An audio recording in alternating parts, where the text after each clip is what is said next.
뉴스 진행. 그니까 여기 되게 좋아 보인다. 인사를 해야겠죠. 네. 안녕하세요. 은둔의 고퀄 방송 세라미술 예식을 진행하고 있는 개념미술가 이동준이고요.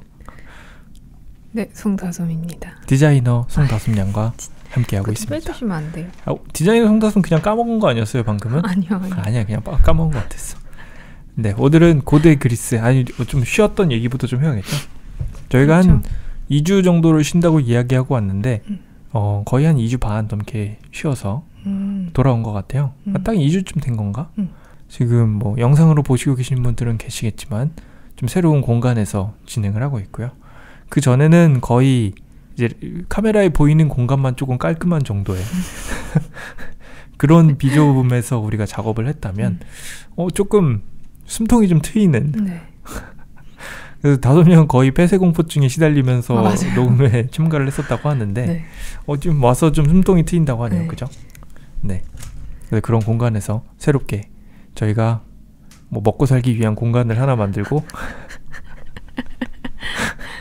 그냥 여기 약간 사진 스튜디오처럼 지금 하려고 새로 그 공간을 구한 건데요. 그 전 공간은 이제 더 이상 제 공간이 아니게 되었고요. 네. 장난감 스토리 영상 같이 찍고 제가 어쩌다 일을 하나 잡아와가지고 다솜이 형이 손모델로 해서 장난감 가지고 노는데 손이 남자 손일 수 없지 않습니까? 그래서 다솜 양과 함께 그런 작업도 하고 사진도 찍고 하면서 여러 가지 일을 여기서 펼치고 있고요. 미술 라디오 방송은 정말 취미로 즐기는 마음으로. 근데 이게 괜찮은 것 같아요. 제가 앞에서 찬우 양이랑 찬우 양이래.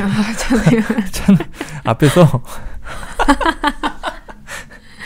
찬우랑 그런 얘기했거든요. 그 뭐지? 사람이 막 돈과 미술에 대해서 이야기할 때 예술가가 예술을 제대로 정말 진심으로 하려면 배가 부르고 등이 따셔야 된다. 맞아요. 그래서 미술로 배부르고 등 따신 것보다 미술 외적으로 배부르고 등 따신 다음에 작업을 이어가면 훨씬 더 진실된 미술을. 맞아요. 어차피 이거 무슨 얘기를 하든 이거랑은 수익이랑 상관없는 거기 때문에 정말 진실된 예술을 할 수 있지 않을까 하는 생각. 변명하는 거. 네, 그래서 공간도 좀 새로 만들고 하면서 여러 가지 일을 새로 도모를 하고 있고요.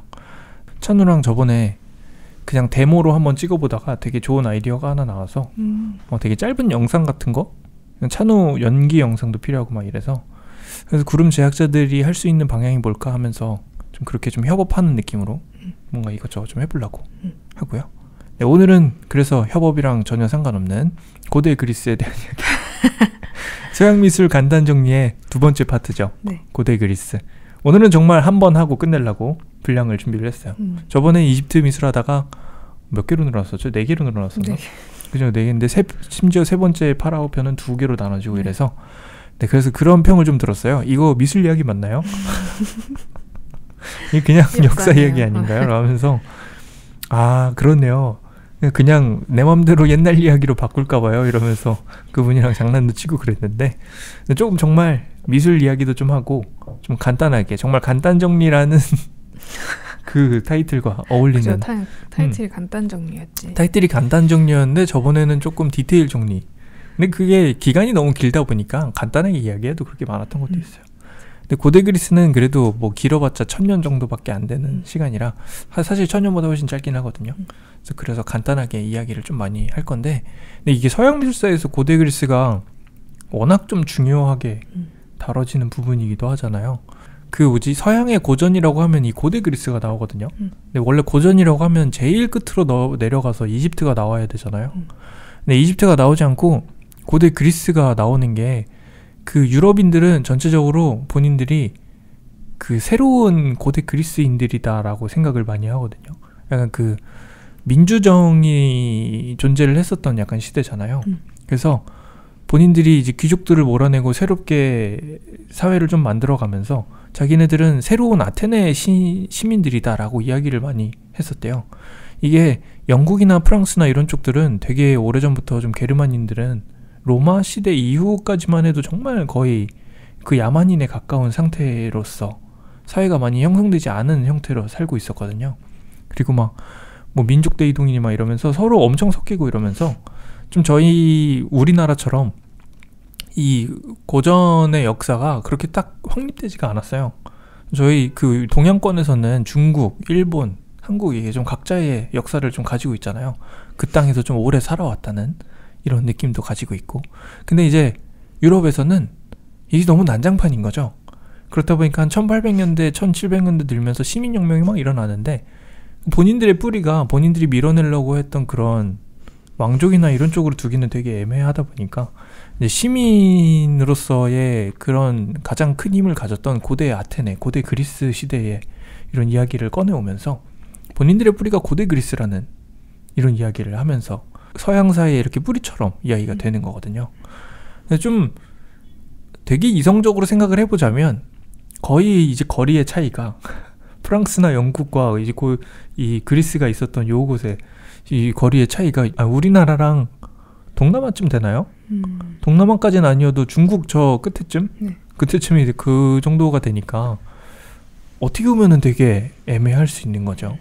그러니까 그냥 어떻게 정신적인 뿌리라고 이야기를 하는 건데, 근데 여기서 고대 이집트가 서양사의 뿌리로 나오는 게 고대 그리스라는 이 문화가 형성될 때 고대 이집트의 영향을 되게 많이 받았어요.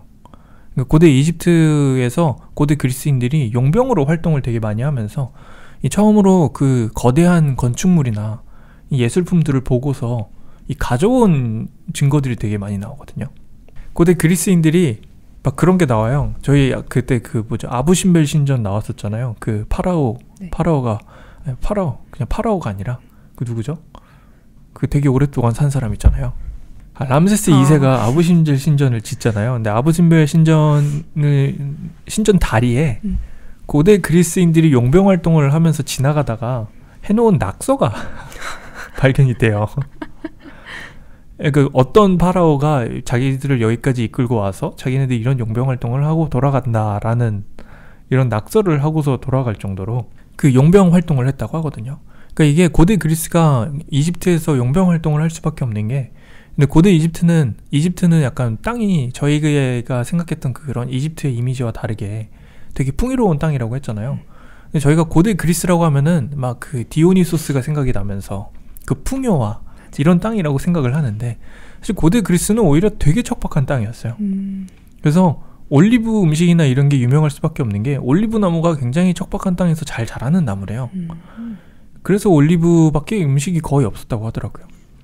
그래서 이게 음식이랑 식량 자체가 많이 없다 보니까 식량이나 이런 거를 되게 잘 조달해 줄 수 있는 이집트에 가가지고 용병 활동을 하고서 그 식량이나 이런 금전적인 부분들을 가지고 와가지고 이런 고대 그리스 문화가 형성되는데 되게 많은 영향을 끼쳤다고 하거든요. 그래서 고대 그리스에서 정말 옛날 그 도자기나 이런 것들을 보면은 토기라 그러잖아요. 거의 옛날이면은. 근데 그 토기 때는 그 기하학적인 문이 많이 나오잖아요. 우리나라 옛날에도 무슨 빗살무늬 토기 이러면서 거의 그런 그 기하학적인 이런 줄만 쳐져 있는 이런 토기들이 많이 발견이 되다가 그 고대 그리스가 고대 이집트의 용병 활동을 했을 거라고 추정되는 그런 시기부터 그 이집트 벽화에서 나오는 그런 그림들이나 이런 게 토기에 조금씩 발견이 되기 시작을 해요. 그러니까 시기가 되게 겹치는 거거든요. 이게 그 고대 이집트 파라오 중에 한 명이 그 그리스인들을 청동의 사나이들이라고 언급을 한 그런 문서가 발견이 된대요. 근데 그 청동의 사나이들이라는 게 청동 갑옷이랑 이런 청동 옷을 입고 있는 용병들이라고 해서 청동의 사나이들이라고 이야기를 하는데, 그 두 이집트인들이랑 그리스인들이랑 같이 살았던 섬도 있대요. 그러니까 근데 그 같이 살았던 섬에서 되게 높은 직급에 있던 사람의 가족관계 같은 거를 추적을 해보니까 엄마는 이집트인이고 아빠는 그리스인이고 했었던 건데, 그러니까 이게 되게 높은 직급에 있는 혼혈이니, 그래서 고대 그리스인과 고대 이집트인 사이에서 나온 혼혈이니 굉장히 높은 직급에 있을 수 있다는 거는 그 당시에 그 그리스인들과 이집트인들이 같이 사는 거에 대해서 전혀 트러블이나 이런 뭐라 하죠? 인종차별이라고 하나요? 이런 부분들이 전혀 존재를 하지 않았다라는 증거가 되기도 하면서 두 문화가 굉장히 많은 영향과 그런 관계 안에서 있었다라는 부분이 존재를 하는 건데, 근데 고대 그리스는 한 정말 오래전으로 내려가면은 그 미케네 문명이라 그래가지고 해양 문명, 네. 이런 문명이 존재를 하면서 그게 한 기원전 1200년대, 그러니까 그 고대 이집트랑 비교를 하면은 굉장히 늦게 나왔기 때문에 영향을 받았을 수밖에 없다라고 이야기를 하는 거고요. 기원전 1000년대쯤 되면서부터 그 도자기에 이집트에서 나왔던 그런 그림들이 나오기 시작을 한다고 했잖아요. 근데 그게 고대 이집트에서는 기원전 한 4000년 전부터 그려져 왔던 그런 그림들이기 때문에 고대 그리스가 고대 이집트에게 영향을 받았을 수밖에 없었다라고 결론이 나오는 그런 형태가 되면서 정신적인 뿌리는 고대 그리스지만 고대 그리스의 또 문화적인 뿌리는 어떻게 보면은 또 이집트일 수도 있는 이런 오묘한 그런 느낌이 또 존재를 한다고 하고요. 그래서 고대 그리스와 고대 이집트가 약간 이런 관계를 가지면서 서양 사이의 시작점은 약간 고대 이집트라고 하지만 정신적인 뿌리는 고대 그리스라고 한다는 그런 민주정이 나타났던. 근데 고대 그리스가 그 아테네에서 되게 정말 민주적으로 하려고 정말 많은 시도가 있었대요. 그래서 저 옛날에 그 영국에 있는 친구 중에 한 명이 클래시컬 히스토리라 그래가지고 이 고대 그리스 쪽 역사를 공부했던 친구였거든요. 그래서 그 친구가 영국인이었는데 그 뭐라 그러죠? 근데 클래시컬 히스토리라고 하면은 되게 고전 역사를 배우는 거잖아요. 그러면은 그 영국 땅에서 일어났던 고전 역사를 배워야 될 것 같은데 그 친구들한테 클래시컬 히스토리는 고대 그리스인 거죠. 저는 이런 게 속으로는 되게 웃기더라고요. 그래서 이게 문화적인 자부심일 수도 있고 괜한 국뽕이라고 할 수도 있지만 그래서 이런 게 서양사와 동양사에 좀 차이가 있기는 있겠다라고 하면서 다음에 공부할 때 같이 뭔가 생각을 해보면서 해도 좋겠다라는 생각을 했었거든요. 근데 그 친구가 그냥 얘기해 준 것 중에 하나인데 그 정말 이 민주적인 이런 거를 정말 잘 하고 싶어가지고 그런 재판 기록이 하나 있대요. 어떤 남성이 길을 가다가 그 부시 있잖아요. 뭐라 그러죠? 숲을? 네. 숲을 같은 거에 발이 걸려가지고 넘어졌는데 사망을 한 거예요. 그러면은 그 당시 아테네 사람들의 입장에서는 수풀이 남자의 발을 걸어서 이 남자가 사망한 게 되는 거예요. 네. 그래서 그 가족이 그 수풀한테 고소를 했대요. 실제로. 진짜로. 그 수풀만 고소를 해서 그 수풀을 이렇게 가져다가 재판장에 넣고 정말 그 재판을 했대요. 그러니까 그 기록이 있대요. 그 옛날 그 고대 그리스 기록 중에. 그래서 그 수풀은 뭐 그 당시 사람을 죽이면 벌어지는 그 법에 따라서 진짜 체결을 했대요. 불태웠대요? 약간 그것까지 지금 기억이 잘 안 나는데 그 당시에 어떻게 했는지 잘 모르겠지만 능지처참 사람을 그 고대 그리스가 어떤 법률을 가지고 있는지 눈에는 이해는 이 법률인지 뭔지 그 당시에 어떤 거였는지 아니 같이 넘어져 아마 죽인 거에 대한 인과관계에 대해서 결과를 치르게 하나씩 하면서 그래서 그 숲을 하나를 진짜로 재판을 했대요. 그럴 정도로 그 민주정이나 이런 부분에 대해서 굉장히 지키려고 노력을 했었던 이런 게 존재를 했었으니까 그러니까 지금 서양인들의 정신적인 뿌리는 그런 쪽으로 맞추고 싶어 한다라는 이런 부분이 존재를 하면서 근데 그런 그 민주주의라는 부분이 그러다 보니까 전 세계로 퍼져나가는 건 거죠. 그래서 고대 그리스라는 국가 자체는 어떻게 보면 우리가 얘기하고 있는 이 고대 그리스와는 되게 다른 부분이지만 그 정신적인 부분에 대해서는 굉장히 전 세계적으로 퍼져나간 이런 부분들이 존재한다는 게 저는 개인적으로 되게 신기하긴 하더라고요. 그래서 예전에 저는 그래서 인문학이나 이런 부분에 대해서 되게 고민을 많이 하는데 인문학이 어떻게 생각을 하다 보면 정말 쓸데없는 학문일 수도 있겠다는 생각을 가끔 하거든요. 과학은 뭐 기계도 만들어내고 지금 저희가 쓰고 있는 기계 다 과학이 만들어낸 거잖아요. 근데 인문학은 이렇게 떠들고 있는 것밖에 안 된단 말이죠. 이 기계 앞에서. 그래서 가끔 그 뒷시향 작품 이런 거 얘기하다 보면 변기통이잖아요. 작품이. 그래서 변기통 가지고 글 쓰고 있고 막 이러다 보면 한 번씩 회환이 와요. 변기통에 대해서 글을 쓰려면 변기통을 보면서 뭔가 생각을 해야 되잖아요. 가끔 변기통 사진을 띄워놓고 이렇게 있다 보면은 대체 뭐 하는 거지? 이런 생각이 든단 말이에요. 근데 약간 그런 고민을 하다가 여의도 이렇게 지나다가 국회의사당 보면은 그 생각이 되게 많이 사라지기는 해요. 그 여의도에 있는 국회의사당이라는 게 그 그리스 신전이랑 그 왜 돔이 처리가 돼 있잖아요. 근데 그리스 신전은 이 고대 그리스를 상징을 하는 거고 돔은 어떻게 보면 르네상스를 상징을 하는 거거든요. 근데 두 개가 고대 그리스는 그 민주정이 만들어졌고 민주주의가 어떻게 보면 되게 활발하게 펼쳐졌던 고대 문화를 얘기를 하면서 그거를 상징을 하는 거고, 도움이라는 거는 그 르네상스 시절은 고대 그리스나 이런 정신에 대해서 새롭게 좀 받아들이던 이런 상징성이 있는 그런 건축 형태잖아요. 근데 그 두 개가 합쳐져 있는 게 그 친구 반대쪽에 있는 대한민국이라는 나라에도 이렇게 세워져 있다는 게 그 민주주의라는 정신을 가져가면서 인문학이라는 게 어떻게 보면은 되게 쓸모없을 수도 있는데 그 사회체계를 구축하는데 되게 큰 기여를 하기는 하는구나 라는 거를 그때 한번 생각을 하면서, 근데 또 그렇게 생각을 하면서도 변기통에 대해서 글을 쓰는 거에 대해서는 다시 한번 의문이 들긴 했지만 물론 글 쓰면서 글 내용에서는 그 변기통이 나온 이유에 대해서 장황하게 쓰고 있지만 그 부분이 되게 웃기긴 하더라고요. 그러니까 사람이라는 게 이렇게 시각적인 이미지에서 자유롭지 못한 거예요. 생각을 하면은 그 변기통이라는 걸 내놓음으로써 정말 많은 변화가 일어나긴 한 건데 또 그게 또 뭐 결국 겉으로 보면은 변기통 갖고 글 쓰는 사람 아닙니까? 요즘 이런 부분이 되게 재밌긴 하더라고요. 네, 그래서 그 고대, 네, 어쩌다 보니 또 이렇게 올라왔는데 고대 그리스 이야기로 다시 넘어가도록 하겠습니다. 이게 고대 그리스 이야기를 하면은 아테네랑 스파르타를 되게 빼놓을 수가 없잖아요. 고대 그리스가 정말 가장 많은 힘을 가지고 있던 그런 전성기에서 충돌을 했던 두 가지의 그런 문화라고, 그러니까 폴리스라고 하죠. 그 당시에는 그 고대 그리스는 도시국가 형태로 이루어졌기 때문에 어떻게 보면은 지금 우리 막 동? 이 정도 크기? 무슨 동 하잖아요. 그 정도보다 조금 더 큰 크기에서 사람들이 모여있는 걸 도시국가를 형성을 한 다음에 그 조금 더 클 수도 있어요. 제가 확실하진 않고요. 근데 하여튼 우리가 생각하는 것보다는 좀 작은 그런 형태에서 작은 그런 크기에서 도시국가를 형성을 한 다음에 고대 그리스 전체에서 이제 서로 동맹을 맺고 싸우기도 하고 막 이런 식으로 진행을 했다라고 이야기를 하는데요. 이게 그 폴리스 고대 그리스에 있는 도시국가가 정말 거의 한 몇백 개 됐대요. 근데 그 중에서 가장 큰 힘을 가졌던 거로 이제 이야기되는 게 이 아테네랑 스파르타, 그리고 하나 더 말하면 테베 정도가 있거든요. 근데 저희가 가장 잘 알고 있는 건 아테네랑 스파르타인데, 근데 전 개인적으로 이 아테네랑 스파르타를 보면서 좀 되게 재밌다고 생각을 하는 거는, 아테네는 그래도 미술품 같은 거를 되게 많이 남겨놨어요.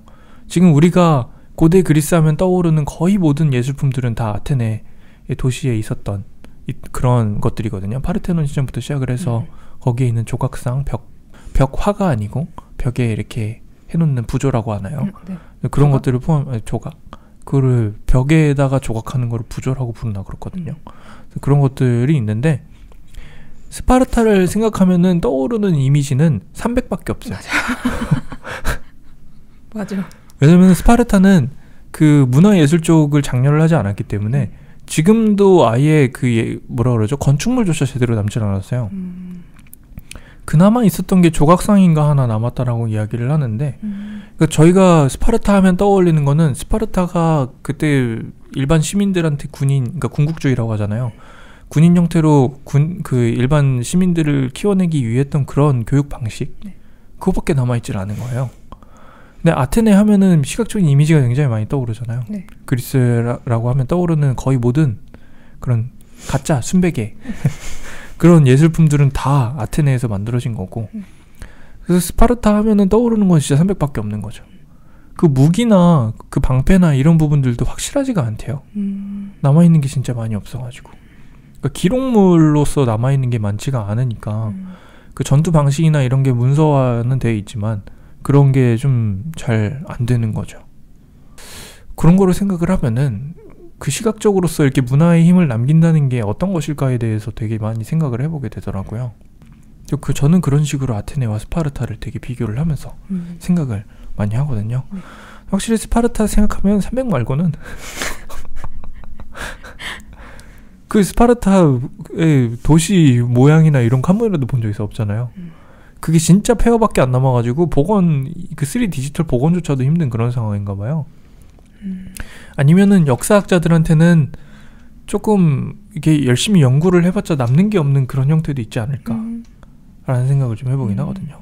그 연구학자들도 그 결과물을 통해서 어떻게 보면은 연구 자금을 계속 받아야 되는 사람들이기 때문에 좀 그런 시각적인 부분도 중요하지 않을까라는 그냥 개인적인 사견도 한번 떠올려보고 하는데, 네, 어쨌든 그런 부분이 좀 존재를 한다는 거고요. 어떻게 보면은 아테네에서는 거의 모든 학문의 뿌리가 거기 있거든요. 막 의학의 뿌리도 히포크라테스라 그러고 그러잖아요. 옛날에 박명수 씨가 장난으로 자기 눈은 히포크라테스 시절에 받은 거고 네 눈은 요즘 받은 거라서 세련되지 않냐 막 이런 농담하고 그랬는데 와, 그래서 와 대단하다 저런 드립력은 그런 생각도 하긴 했는데, 이 정도로 정말 문학, 수학, 의학 또 뭐 저 별별 게 다 있거든요. 수사학, 뭐 말하는 방법, 그리고 뭐 연극을 쓸 때 사람들한테 흥미있게 들리는 방법, 뭐 그런 거부터 시작을 하면서 소크라테스가 정말 많은 걸 하기도 했고, 그 외적인 그 학자들도 굉장히 그 당시 막 소피스트들이니 막 이런 식으로 하면서 학문에 대해서 토론을 하고 이런 현장이 있었다라고 하잖아요. 근데 그 문화가 지금 영국이나 이런 데까지 아직도 있대요. 그 왜 리젠트 파크나 이런 데 가면은 그 소피스트들이나 이런 사람들이 토론을 하던 것처럼 광장을 만들어가지고 실제 거기서 토론을 하는 사람들이 아직도 있대요. 그게 있다 그러더라고요. 근데 저는 지나가면서 한번 못 보긴 했거든요. 근데 그게 거기에 이렇게 발언대에 서가지고 발언을 하고 밑에 있는 사람들이 얘기를 하고 이런 식으로 하면서 이런 토론 문화가 아직도 있대요. 저도 그거 되게 신기하더라고요. 네, 그런 게 있을 정도라고 하니까요. 네, 그래서 아테네나 이런 뭐라 그러죠, 학문이 이렇게 발전되고 이랬다는 게, 근데 그게 100년밖에 안 돼요. 정말 100년 사이에 그 모든 일이 벌어진 거예요. 그 학문이나 이런 모든 것들이. 그러니까 물론 그 후에도 계속 되면서 고대 그리스가 심지어 그 다음 세대라는 로마나 이런 쪽으로 넘어가면서부터도 계속해서 이제 해외로 움직이면서 고대 그리스인들이 학자로서 활동을 했다고 하는데요. 왜 마케도니아가 알렉산더 대왕이 와가지고 점령을 하고 막 이러잖아요. 그 당시에도 알렉산더 대왕도 심지어 아테네 선생님한테 배웠대요. 이게 소크라테스인가 누구였는데, 소크라테스 제자인가 한때 그 가정교사처럼 교육을 받았대요.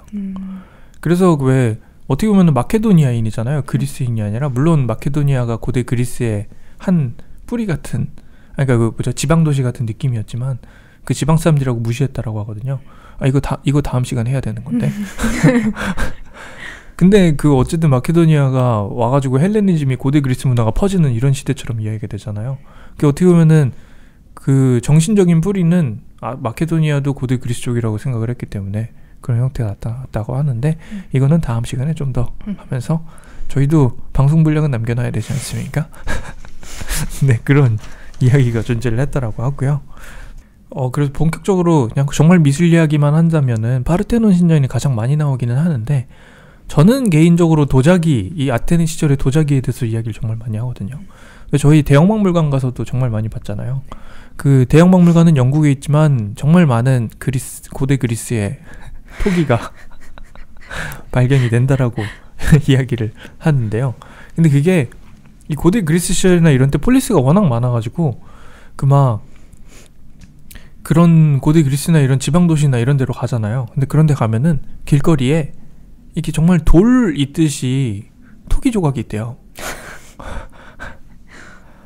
그러니까 너무 많으니까 이제 정말 원본 상태로 나타나지 않으면 큰 가치가 없는 이 정도로 될 정도로 그 정말 길거리에 옛날 그 도시 유적지 같은 게 그대로 있는 거예요. 그게 고대 이집트랑 터키랑 이런 쪽으로 해가지고 옛날 그 고대 그리스가 형성하고 있었던 폴리스 문화들이 있던 곳들 중에 가면은 그런 게 되게 많다라고 이야기를 하거든요. 어쨌든 그 중에서 영국이 굉장히 많이 가져온 거죠. 또 예전에 또 약탈의 귀재들 아닙니까? 아니 물론 실제로 구매를 해오고 그런 것도 있기는 하겠죠. 어쨌든 저희가 그 유튜브에 보시면은 저희가 대형박물관에 가서 찍었던 것도 있는데, 저는 개인적으로 아테네 이 부분을 볼 때, 고대 그리스 미술 볼 때 도자기 보는 거 되게 좋아하거든요. 이게 제가 처음에 고대 이집트의 영향을 굉장히 많이 받아가지고 그림의 영향을 많이 받았다라고 하잖아요. 근데 고대 이집트의 그림의 딱 특징은 그 약간 딱딱한 그림이라고 하잖아요.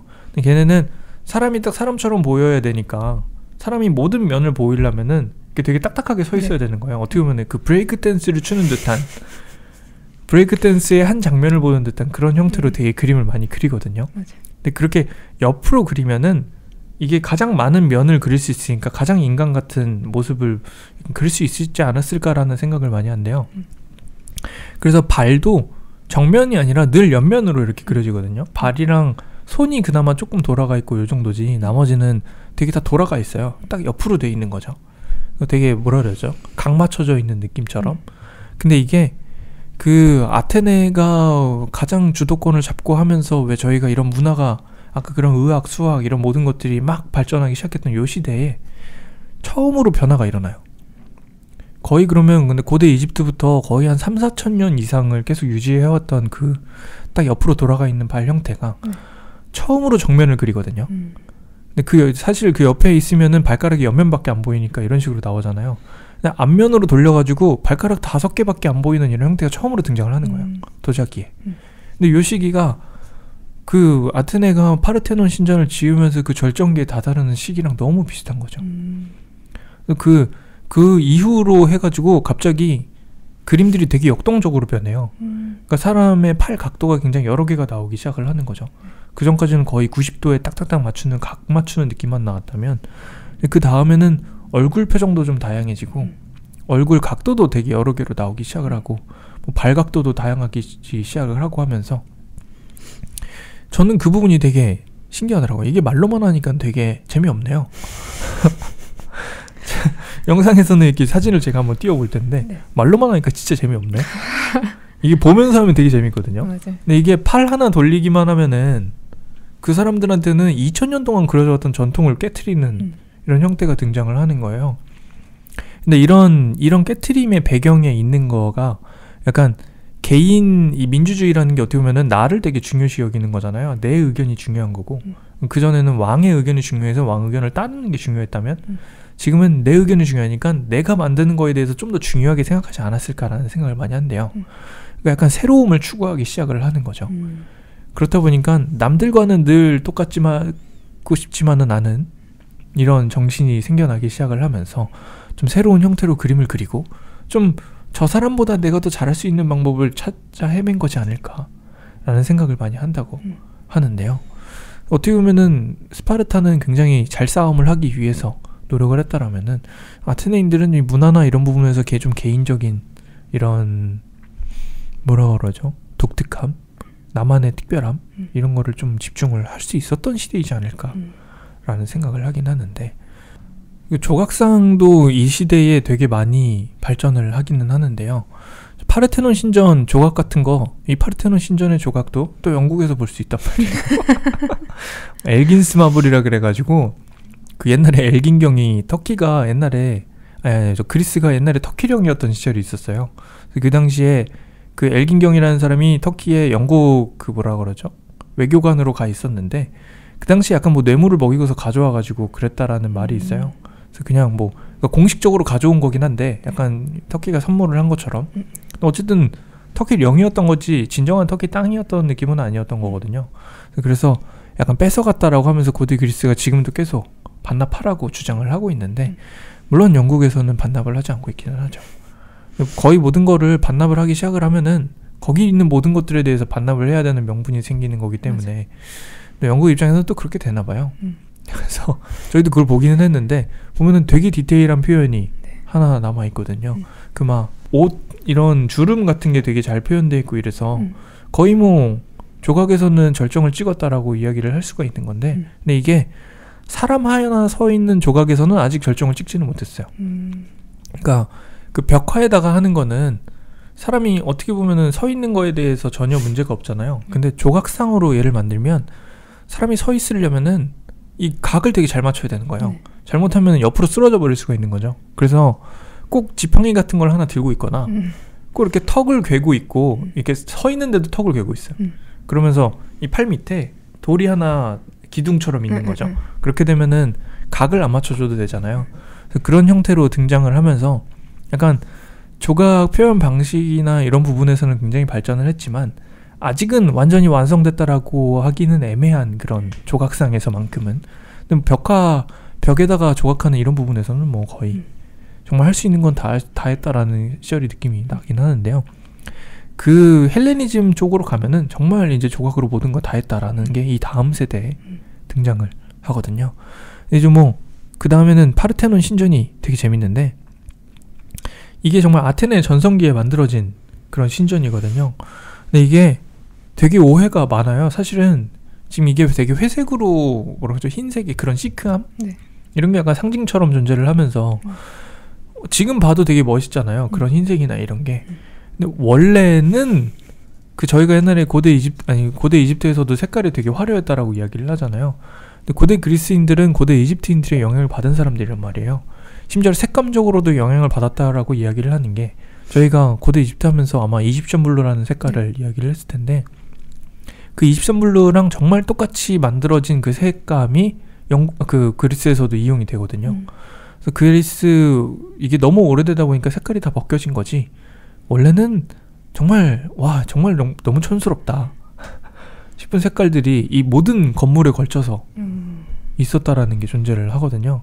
근데 이게 이 고대 그리스가 이런 회색이라는 이런 이미지가 생겨난 게 지금처럼 그냥 회색으로 있어가지고 색깔이 다 벗겨져서 그런 게 아니라 왜 그 영국, 독일, 프랑스가 떠오르는 이 시민혁명 시기부터 네. 고대 그리스에 뿌리를 뒀다라고 이야기를 하잖아요. 요 당시에 독일 미학자 중에 되게 유명한 사람 한 명이 이 고대 그리스가 정말 우리의 뿌리라고 이야기를 찬양을 하는 이런 책을 하나 내면서 이런 흰색의 조각과 이런 거야말로 새롭게 대두하는 우리의 정말 진정한 정신적인 뿌리다 라는 주장하는 책을 내요. 네. 심지어 이게 되게 유명한 책이래요. 네. 그래서 그 외적인 이야기들로는 그 미학적인 부분에서 굉장히 인정을 많이 받는다라고 이야기를 하는데요. 이 대부분의 학자들이 이게 이 독일의 요한 빈켈만이라는 학자인데요. 대부분의 학자들이 이 요한 빈켈만이 이 색채가 있었다는 걸 알고 있었을 거라고 생각을 한대요. 그러니까 이게 외부는 오래됐기 때문에 다 벗겨졌지만 내부에는 아직도 색감이 남아있대요. 살짝. 그러니까 내부 천장이나 이런 데는 비나 이런 걸 맞을 확률이 되게 적고 그러니까 색이 덜 벗겨진 거죠. 지금 가도 그게 색감을 살짝 볼 수 있대요. 그러니까 모르고 보면은 그냥 회색이 있거냐 하는데 알고 보면은 여기 색감이 있을 거라는 거를 알았을 거라는 거죠. 근데 학자라면은 되게 여러 번 갔을 거고 유심히 봤을 텐데 거기 색감이 없을 거라고 생각한다는 거는 굉장한 오류라고 생각을 하면서 어떻게 보면은 그런 회색의 이런 이미지가 더 어울릴 거라고 생각을 하기 때문에 그거를 주장을 하지 않았을까라는 생각을 한다고 하고요. 근데 이게 색감이 어떤 색감이었는지 확실하게 밝혀진 것 자체는 10년이 조금 넘었어요. 겨우 2005년 정도에 밝혀졌다라고. 그러니까 딱 학문적으로 연구된 거는 이거를 근데 대형박물관에서 하거든요. 대형박물관에서 굉장히 많은 고대 그리스의 조각과 이런 거를 보유를 하고 있기 때문에 그게 무슨 저도 다큐멘터리에서 봤는데요. 그 빛을 되게 형형색색의 여러 가지 색이 이렇게 싹 쏘여지는 이런 빛을 쏜 다음에 뭐 그거의 반사광인가 이런 거를 잡아가지고 그게 원래 무슨 색이 있었는지 미세한 색감을 찾아낸대요. 그래서 그런 식으로 해가지고 밝혀냈다라고 이야기를 하거든요. 그래서 그 기술을 그대로 고대 그리스로 가져가가지고 지금도 계속 색감을 찾아내려고 노력하고 있다고 하는데 지금 파르테논 신전 이런 거는 대부분 밝혀져가지고 그 색감 복원도가 나와요. 그래서 대형 박물관에서도 그 영상으로 구석에서 틀어주거든요. 크게 틀어주진 않아요. 왜 그런지 모르겠지만 작게 구석에서 틀어주거든요. 못 봤지 왜? 그 구석의 구석방으로 들어가야 돼요. 저랑 같이 갔을 때는 거기를 안 갔었거든요. 구석의 구석방으로 가면은 그 복원도랑 해가지고 근데 그 장면도 사실 오래는 안 나와요. 한 15분짜리 영상인데 정말 한 10초, 20초 정도 나오고 다른 것도 다른 거 설명하느라 지나가고 색감 나오는데 노란색, 빨간색, 파란색 이런 원색적인 부분들이 굉장히 많이 등장을 하는 이런 색감을 가지고 있고 그리고 막 원래 왕관이랑 창이랑 이런 것도 다 있었대요.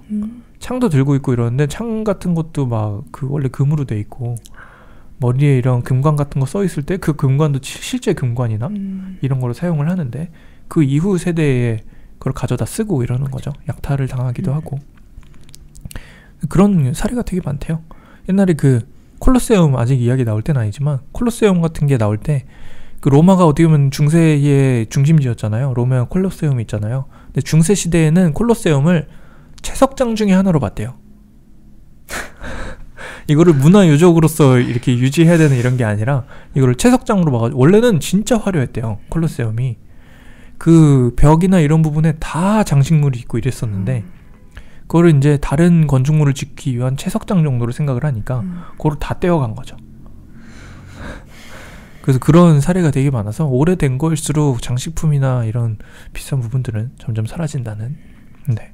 영국의 대형박물관 방문하시는 분들은 그게 파르테논 신전을 굉장히 많이 따라 해놓은 그런 건축물이거든요. 네. 거기 정중앙의 꼭대기를 보면은 엘긴스만 불이랑 똑같은 그런 건축, 아까 구조가 거기 이렇게 조각이 돼 있어요. 그거 보면은 머리에는 왕관 금으로 씌워져 있고 막 그렇게 손에 들고 있는 거는 그 실제 청동이나 이런 걸로 만들어져 있고 이런 것처럼 그렇게 돼 있었다라는 거를 알 수 있고요.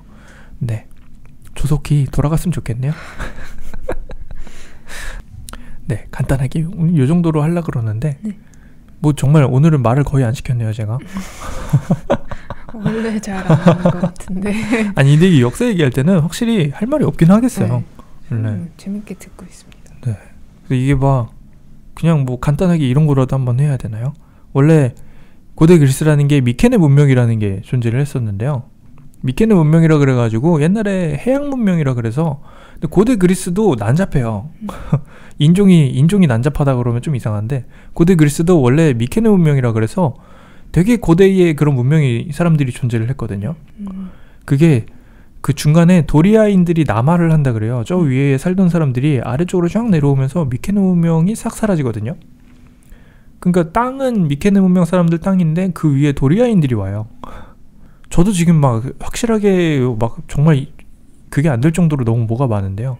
이 도리아인들이 스파르타 사람들이랑 되게 비슷하고 원래 미케네 문명 사람들이 아테네인들이다라는 그런 주장을 하기는 해요. 그러니까 도리아인들은 굉장히 옛날부터 싸움이나 이런 걸 잘하는 민족이어가지고 내려와서 스파르타처럼 자리를 잡은 거고 원래 있던 미케네 문명 사람들은 아테네의 그런 뿌리이면서 그 사람들처럼 문화를 되게 만들어내던 사람들이다 이야기를 하거든요. 그래서 이게 원래 미케네 문명이 되게 번성을 하다가 도리아인들이 남하를 했다라고 그런 기록이 나오는 시점부터 한 400년 동안 기록이 끊겨요. 여기에서 암흑시대라고 이야기를 하거든요. 한 400년 정도를. 그러다가 이제 뭐 용병 활동이나 이런 거 하고 나면서 아테네나 폴리스들이 살아나면서 기록이 다시 등장을 하는 건데 그래서 요 당시에도 심지어 굉장히 복잡하다는 이 서양권에서는 정신적인 뿌리로서 이야기를 많이 하는 게 이런 부분이 등장하는 거지 않을까 싶기도 해요. 물론 뭐 동양인들도 서로 DNA가 다 비슷하다고 이야기를 하기는 하지만 저희끼리는 어느 정도 구분을 잘 하잖아요. 그래서 그런 것처럼 서양인들도 서로 구분을 하긴 하는 건지 저도 독일이랑 프랑스인들이랑 이런 거는 옷 스타일로 구분을 하지 얼굴 스타일로는 약간 힘들잖아요. 그죠? 독일, 프랑스, 영국 구분 하세요? 영국은 가능해요. 영국은 어느 정도 가능한 것 같긴 한데 독일이랑 프랑스는 사실 뭐 구분한다는 것 자체가 그렇죠. 옛날에 심지어 프랑크 왕국이라고 해서 같은 왕국이었으니까. 근데 프랑크 왕국 사람들이 이쪽으로 넘어가지고 영국으로 넘어서 왕도하고 막 그러거든요. 어렵네요. 굉장히 복잡하다는 거. 그런 부분들이 존재를 하고요. 그래서 서양사는 공부할수록 세상의 뿌리라는 거를 정신으로 잡아야 될까 인종이라는 걸로 잡아야 될까 이런 거로 되게 고민을 많이 해보게 되는 것 같아요. 네. 문화의 힘이 어떤 건지에 대해서 느껴볼 수 있는 곳이기도 한 것 같고요. 네. 고대 그리스는 이런 느낌이고요. 오늘은 좀 간단하게 해낸 것 같지 않습니까? 제가 정말 간단하게 준비하려고 이 준비하기 전부터 열심히 준비하고 다시 이제 잘 쉬었으니까 하자고 하면서도 간단하게 묻기를 하고 약간 썰 푸는 형식이죠. 제가 근데 그리스에 가본 적은 없습니다. 저는 유럽의 여러 국가는 가봤지만 그리스는 못 가봤고요. 돈 많이 벌어서 그리스도 가봐야겠다. 네. 이렇게 하다가 이제 여기 옆에 페르시아라는 국가가 굉장히 그 성장을 하거든요. 페르시아가 너무 성장을 해서 약간 아테네, 그리스 이런 그리스 문화가 조금 위협을 받기 시작하니까 좀 위에서 힘을 많이 키웠던 마케도니아가 우리 그리스한테 가서 우리 연합을 해서 페르시아를 이겨내자라고 하는데 고대 그리스에서 웬 지방 사람들이 와가지고 이런 취급을 한대요. 가라고. 우리 너네랑 안 한다고.